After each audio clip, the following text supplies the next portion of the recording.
Morning po. Another Jedder's Grindahan product, no? Meron po tayong roasted sesame vinaigrette. So dressing po ito para sa salad usually. Ang nutrition facts po, serving size is 1 tablespoon, that's 15 ml. One serving size po, ang calories is 205. Total carbohydrates, 0.3 gram. So, sobrang baba po niyan. Dietary fiber, meron din po. Total net carbs is 0.1 gram. Fats, meron pong 23.6 grams. That's good. Meron pong protein na 0.1 gram. Sodium, 53 milligrams. Ang sugar po is 0. Yan. So, itatry ko po siya sa cucumber. Same thing, 100 grams po itong cucumber na to. No? So, nagkaroon po ito ng plus 10 sa blood sugar ko po no? When I ate just the plain cucumber. So, tingnan po natin kung mag-a-add po ba ng blood sugar increase itong vinaigrette. By the way, nakakuha na po pala ako ng blood sugar baseline. Currently, 112 po. Of course, that's via the OTI CGM.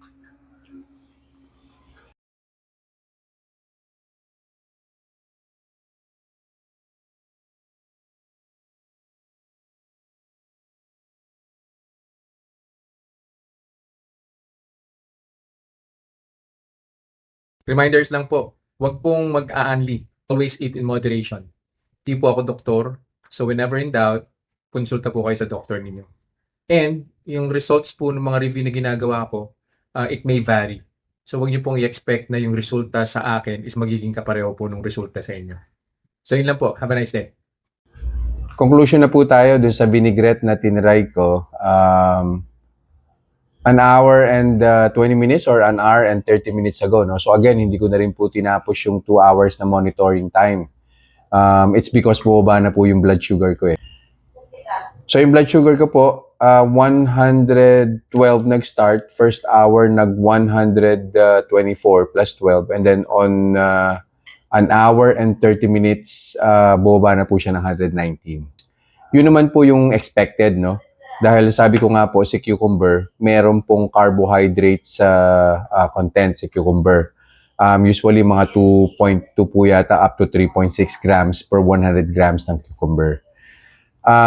Ito pong si vinaigrette, I'm pretty sure hindi po siya nakapagdagdag. Kasi nung kumain po ako ng plain na cucumber, plus 11 po yung dinagdag sa blood sugar level ko po. So this time may vinaigrette po siya plus 12.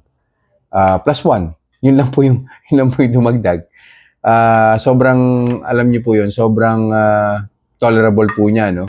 So again, ang recommendation ko po, wala pong problema rito kay vinaigrette. And by the way, masarap po siya. Meron po siyang kakaibang lasa na hindi niyo po malalasahan sa ibang salad dressing na mabibili niyo po sa market. So try niyo po to.